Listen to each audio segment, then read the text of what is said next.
사주나 풍수, 역학, 이 동양 철학을 공부하게 되다 보면 가끔씩 어쩔 수 없이 정치적인 부분에 대해서 말씀을 드릴 때가 있습니다. 그 이유는 뭐냐면 옛날에 유명한 책사라든지 전략 전술가들 보면 대부분 주역이라든지 아니면 풍수지리, 기문등갑 이런 부분에서 능통했던 사람들이 많습니다. 특히 그 중에서 가장 유명한 사람이 여러분 잘 아시는 삼국지에 나오는 제갈량이고요. 또 유방을 도와서 한나라를 세운 장자방, 장량이라고도 하는데 우리나라에서는 뭐 토정 이지암 선생이라든지 아니면 이율국 선생 뭐 유명하신 분들 많습니다. 주역에 능통했던 분들인데 그러면 어떤 분들이 가끔씩 사주 하시는 분이 사주에 대해서만 얘기를 하지 무슨 정치적인 것을 얘기를 하냐 이렇게 가끔씩 댓글 보면 그렇게 말씀하시는 분이 계십니다. 그것도 뭐 일련 맞는 말씀입니다. 틀린 말씀은 아닌데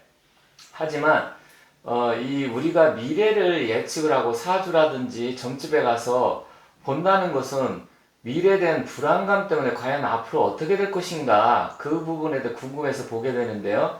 실제로 저도 이런 것을 뭐 공부하고 연구하다 보면 앞으로 우리나라가 어떻게 될 것인가, 정치적으로 어떻게 변할 것인가, 그게 실생활에 또 과연 어떻게 영향을 미칠 건가 굉장히 궁금합니다. 그러다 보면 과거에 어떤 통계 자료라든지 과거에 일어났던 역사적 사실을 통해서 앞으로 어떻게 될 것인가 예측을 하게 되는데요. 지금 여러분들께서 뭐 느끼시는 분도 계시고 또 잘 모르시는 분도 계시겠지만 우리나라가 굉장히 지금 불안정한 상황에 놓여 있습니다. 얼마 전에 북한에서 그 개성 연락사무소도 폭발을 시켰고 실제로 지금 미군이 긴박하게 움직이는 그런 움직임이 포착이 되어 있고요. 부산항이라든지 한반도 주변에 어마어마한 지금 전략 자산들이 지금 모여들고 있는데 이런 거에 관심이 없는 분도 계시고 또 뭐 심각하게 받아들이는 분도 계십니다. 그렇지만 제가 사실 2017년도에 트럼프 대통령이 그때 Fire and Fury라 그래서 화염과 분노라고 해갖고 그때 심각한 상황 한반도에 항공모함이 뭐 세네 척이 모여들 정도로 전략 자산이 집중적으로 모여들었을 때 저는 사실 트럼프 대통령에 대해서 이 양반이 그래도 뭔가 남자답게 화끈하게 무슨 일을 하려고 하는 사람인가 그렇게 생각을 했었습니다. 근데 지금 돌아가는 상황, 그동안 그 사람이 했던 거 이런 걸 지켜보고 제가 내린 결론은 트럼프는 아니다. 이 사람은 허풍쟁이다. 그리고 실제로 그 사람 스타일이 우리가 특히 보수라든지 아니 우파 쪽에서 생각하시는 분들이 많은데 트럼프에 대해서 조금 나쁘게 얘기하면 왜 트럼프 대통령 비난하냐 욕하시는 분들도 봤고요. 또 한쪽으로는 트럼프에 대해서 굉장히 믿음이 안 가고 사기꾼이라는 얘기도 많이 하시던데 제가 트럼프 대통령과 또 현재 돌아가는 상황에서 어떻게 해야 되는지 느낀 점을 간략하게 말씀드리겠습니다. 물론 제가 드리는 말씀이 100%다 정답이고 맞는다 이 말씀을 드리는 건 아닙니다. 요즘은 유튜브로 통해서 많은 분들이 정보를 접하시다 보니까 굉장히 여러 가지 정보가 많이 들어오고 있고 또 실제로 그러한 부분에 대해서 뛰어나게 예측을 하시면서 앞으로 어떻게 될 것인지 관심을 갖고 하시는 분들도 계시지만 한편으로는 너무 페이크 뉴스 쪽으로 해서 이상한 얘기도 많이 돌기 때문에 어떤 게 맞는 말인지 무엇이 옳은 건지 헷갈려 하시고 어려워 하시는 분도 많습니다. 자, 제가 사주 역학이나 관상학 쪽으로 오늘 트럼프 대통령에 대해서 믿지 못하는 점 물론 제 개인적인 의견입니다. 여러분하고 생각이 다를 수 있습니다. 그 점 참고하시기 바라겠습니다. 잘 아시겠지만 2017년도에 이때 실제로 북한을 미국이 어느 정도 공격하려고 했다. 미국의 그 사성장군 출신이 실제로 얘기해서 증언한 내용도 있었죠. 하지만 저는 그때 반신반의했었습니다. 왜 그러냐면 트럼프 대통령의 관상학적으로 보면 이 사람은 화의 기운과 수의 기운이 교차하는 사람처럼 보였습니다. 화라는 것은 성급함이라든지 조급함, 화끈함 이런 걸 나타내게 되고요. 수라는 것은 수하고 화의 기운은 반대의 기운입니다. 상극의 기운이기 때문에 굉장히 지혜롭고 냉정한 기운도 또한 갖고 있습니다. 물론 화가 많다고 해서 뭐 지혜롭지 못하고 냉정하지 못하다 이런 말씀은 아닙니다. 구성 자체가 어떻게 됐느냐에 따라 달라지지만 실질적으로 트럼프의 성격은 굉장히 허풍을 떠는 게 많다. 제가 느낀 결론이 그렇습니다. 그리고 어떤 액션을 실제 하기보다는 그 사람이 말이라든지 이런 것으로 해서 주도해 나가는 스타일이고, 속으로는 굉장히 냉정하면서도 치밀한 사람이다. 관상학적으로 봤을 때는 굉장히 덩치도 크고, 또 실제로 보면 얼굴 혈색이라든지 이런 거 보면 굉장히 우락부락하면서 화의 기운이 굉장히 강합니다. 하지만 내면적으로는 수의 기운도 굉장히 강하다. 그래서 물론 계산이라든지 이해타산이 많아서 그랬는지 모르겠지만, 또 보수 우파 쪽에서는 트럼프 대통령이, 우리나라 이 보수들이 착각을 하고 있는데, 트럼프 대통령이 우리나라 한반도를 구원해줘서 김정은이를 뭐 어떻게 제거하고 그럴 것이다, 이렇게 믿고 계신 분이 많은데, 저는 이거는 아니라고 봅니다. 너무 과한 기대를 하지 마시기 바라겠습니다.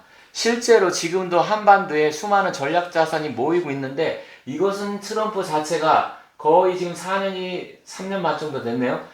다가오면서 실제로 업적으로 일으켜 놓은 게 없습니다. 미국 측에서도 경제가 어느 정도 살아나다가 또 지금 코로나 때문에 미국이 실업자가 3천만 명이 넘게 되고, 또 감염자도 200만 명이 넘게 되고, 사망자도 10만 명이 넘게 엄청나게 지금 타격을 입고 있고요. 실제로 돌아가는 상황이라든지 이런 거 놓고 봤을 때도 조 바이든한테 지금 밀리는 현상이 일어나고 있습니다. 더군다나 북한 김정은이하고 하노이 회담은 물론 깼지만 싱가포르 회담서부터 해가지고 어떤 부분에 대해서 정말 진실성을 가지고 북핵 문제를 해결하고자 했던 노력이 없이 겉으로 보여지는 쪽에만 만족을 했기 때문에 현재 이러한 사단이 발생을 했다. 제가 윤석열 총장에 대해서도 얘기를 했습니다. 믿지 마라. 그리고 실제로 그 사람이 타이밍도 놓쳤다. 결단성도 없고, 실제로 그 사람이 대통령이 된다 하더라도 우리가 생각하는 그런 사람이 대통령이 아니다. 대통령 감 아니다. 그랬습니다. 자, 트럼프 역시도 물론 미국에서는 이 사람은 자기 이기적인 거, 미국 중심주의, 자국 중심주의 이런 쪽으로 또 보호무역주의자이기 때문에 우리 대한민국 사람들이 생각하는 것처럼 우리 한국의 한미 동맹을 공고히 강화시키고, 우리가 생각하는 것처럼 북한의 김정은을 제거하고 핵을 제거하고 그런 부분에서 기대감이 없다, 이렇게 생각하시면 되겠습니다. 물론 다르게 생각할 수도 있습니다. 다른 분들은 무슨 소리 하는 거냐, 지금 김정은이를 제거하려고 하고, 또 얼마 전에 올 초에 이란의 그 공화국 수비대 사령관 솔레이마니를 제거를 했었습니다. 그런 거는 있었지만 실질적으로 이란과 북한의 처한 입장은 전혀 다르기 때문에 그러한 부분에 대해서도 어쩔 수 없는 상황이다. 다만 지금 그러면 어떻게 돌아가고 있는 상황이냐, 트럼프가 올 11월에 재선이 있습니다. 근데 이것도 지금 현재 장담을 못하는 상황으로 돌아가고 있습니다. 어쩌면 재선이 안 될 수도 있다, 이렇게 돌아가고 있기 때문에 굉장히 지금 급해진 상황입니다. 사람이 쥐도 궁지에 몰리면 고양이를 문다고 했죠. 그래서 2판 4판 아니다, 그래서 김정은이 제거 작전에 들어가자, 이럴 수는 있습니다. 그런데 실제로 지금 북한의 김여정이가 굉장히 날뛰고 있습니다. 그래서 제가 북한 문제를 한번 언젠가 다시 다뤄보겠는데, 현재 김여정이가 이렇게 날뛰는 이유는 김정은한테 상당한 이상이 생겼다, 저는 그렇게 생각합니다. 왜냐면 권력이라는 것은 자식과 부모 사이도 나누지 않는다고 그랬는데, 하물며 여자 동생인 김여정이한테 지금 어떤 권한을 위임하다시피 해서 이렇게 된다는 것은 김정은이 상황이 안 좋다. 특히 올 4월에 제가 김정은이 그 사주 풀면서 굉장히 어렵고 위험한 상황이다 그랬는데, 실제로 제가 사주라도 모든 거 풀어봤을 때 김정은이가 심혈관 질환이 됐던 뇌출혈이 됐던 닥친 게 맞습니다. 실제로 저는 그렇게 판단하고 있고요. 실제로 또 그런 게 어느 정도 입증이 됐기 때문에, 그렇다고 하면 김정은이 몸에는 지금 심각한 이상 징후가 있다. 그러면 김여정이한테 힘을 실어주기 위해서 개성 연락사무소를 폭발을 시킨 거고, 김여정이 빨리 어느 정도 권력을 공고하게 하기 위해서 지금 하는 그런 현상이다, 저는 이렇게 봅니다. 그러면 어떤 사람들은 북한은 가부장적 사이고 여자에 대해서 천시하는 경향이 있는데 무슨 소리냐, 그거는 모르는 소리입니다. 조선시대도 세조 왕비였던 정의왕후가 수렴청정을 했었고요. 인수대비, 그 세조의 며느리였었죠. 그리고 중중의 계비였던 문정왕후, 그리고 조대비, 인목대비 해서 수많은 사람들이, 여자들 특히 막판에는 민비, 저는 명성황후라고 하고 싶지 않지만요, 그 민비까지도 나서가지고 조선을 거의 쥐락펴락, 할 정도로 여자들 세가 굉장히 강했습니다. 북한도 역시 충분히 그런 게 먹힐 수 있는 상황이고요. 그럼 과연 트럼프가 김정은이를 제거할 것이냐? 저는 약간 반반으로 보는데 현재 트럼프가 상황이 긴박하게 돌아가고 있는 건 맞습니다. 그럼 트럼프가 언제 했어야 되느냐? 트럼프가 판단차고 오판을 한 게 2017년 그때 바로 했었어야 됩니다. 그때는 상황이 훨씬 더 지금부터 좋았고 또 어느 정도 트럼프의 힘이라든지 이런 게 집중돼 있었기 때문에 할 수 있었는데 지금은 이미 북한이 1년에 핵무기를 뭐 많게는 뭐 몇십 개 만든다 이런 얘기까지도 있는데 계속해서 핵무기 몇 개씩을 만들어서 그때하고 상황이 또 달라졌고요. SLBM이라든지 대륙간 탄도미사일 이런 부분까지도 지금 어느 정도 다 만들어 놓은 상황에서 쉽게 할 수는 없습니다. 다만 지금 상황이 전략자산이 한반도에 집결하고 있고 또 항공모함서부터 또 미국의 특수부대까지 지금 우리나라 지금 암암리에 들어오는 상황이기 때문에 만약에 중국과의 어느 정도 중국이 가만히 있겠다 이 정도 알아서 하라 이 정도의 암약적인 미량만 있다고 하면 가능성은 있지 않을까 그 정도 생각해 봅니다. 그렇다고 하면 이것도 빨리 실행을 해야 됩니다. 지금 선거가 11월인데 11월이면 미 대선이 있습니다. 그렇다고 하면 결론적으로 실제적으로 지금이 기간으로 따진다면 몇 달 남지 않았기 때문에 한두 달 내에 이것을 실행하지 못한다고 하면 트럼프는 재선에 낙선할 가능성도 높다. 지금 야당 민주당으로부터 아니면 언론으로부터 집중 포화도 맞고 있고 경제 상황도 안 좋고 있고요. 또 실제로 제가 우려하는 것은 물론 제가 뭐 미래를 내다보고 뭐 그 통찰력이 있고 예언가는 아닙니다. 하지만 제가 공부를 좀 많이 하다 보면 격암유력이라든지 아니면 정감록 이런 부분이 있는데 이 정감록이나 격암록고 예언서를 읽다 보면 이게 뭐 가짜란 얘기도 있습니다. 물론 100%다 맞지는 않겠지만 저도 100%다 믿지는 않습니다. 하지만 2022년이나 23년도에 한반도에 또다시 전쟁이 일어난다 이렇게 예언된 게 있습니다. 그래서 2025년에 통일이 되고요. 완전한 통일은 2031년에 된다 이런 얘기가 있습니다. 그렇지만 과거에 6.25 전쟁이라든지 이런 부분 또 임진왜란이라든지 이런 부분을 어느 정도 적중률 있게 맞췄기 때문에 실제로 2022년에 2023년 정도에 그러면 불과 1, 2년밖에 남지 않았는데 2년 정도 남았네요. 그렇다고 치면 우리나라 상황이 지금 녹록지 않게 돌아갈 가능성이 있다. 저는 오히려 트럼프가 재선이 되면 그때 김정은을 제거할 가능성이 더 크다 이렇게 보고 있는데요. 일단 조만간 빨리 하면 더 좋겠고요. 그리고 제가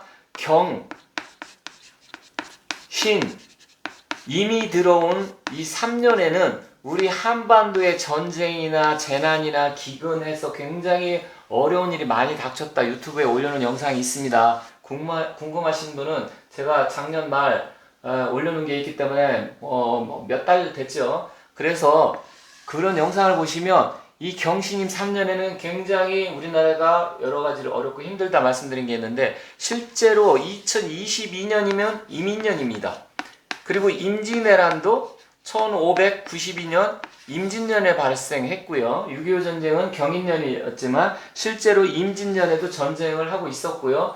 또 조선이 개국된 게 1392년인데 실제로 그때는 또 임신년입니다. 결국 고려를 멸망시키고 쿠데타로 정권을 잡았으니까 그런 걸 놓고 보면 이 임자가 들어간 해에는 전쟁, 참화 이런 게 많았다. 그래서 혹시 제가 말씀드린 것도 어쩌면 어려운 상황이 지금부터 더 심각한 상황이 올 가능성이 있다 이렇게 보여집니다. 다만 트럼프가 북한에 대해서 김정은이에 대해서 그리고 대한민국 문재인 정부에 대해서 오판을 했습니다. 너무 믿고 물론 자기가 어떻게 생각을 했는 그 내면까지는 제가 모르겠지만 트럼프를 결론적으로 이 사람은 이해타산이 많은 사람이고 실제로 실행력이라든지 이런 거 돈 안 되면 안 하는 사람이기 때문에 크게 믿지는 말아야 된다. 이 말씀을 결론적으로 말씀드리고 싶고요. 실제로 우리 한반도 보수 우파가 기대하는 그 정도로 절대로 해주지 않는다는 거 냉정하게 판단을 하셔야 된다. 이 말씀 드리겠습니다. 다만 11월 선거에서 낙선 기미가 보이면 어떤 행동을 마지막으로 할 가능성은 아직은 그 정도는 남아있다. 이렇게 결론을 내도록 하겠습니다. 아무튼 현재 돌아가는 상황이 굉장히 녹록지가 않습니다. 그래서 우리 한반도에 어떤 경랑 파고가 일어날지 모르겠지만 현재 돌아가는 상황 속에서 여러분들이 세상 돌아가는 우리나라에서 언론에서 나오는 것만 듣지 마시고요. 절대로 언론에서 나오는 거 믿지 마세요. 지금 우리나라가 굉장히 고요하게 잘 돌아가는 것처럼 언론에서 계속 나오고 있는데 실제로 너무나 힘들고 어렵고 심각한 상황이 곧 도래할 가능성은 큽니다. 그건 제가 다른 영상에서 다시 기회 있을 때 말씀드리도록 하고요. 오늘은 이렇게 해서 보수들이 믿는 것처럼 미국의 트럼프 대통령에 대해서 기대감을 접어라. 이렇게 결론 내면서 이상으로 마치도록 하겠습니다. 감사합니다.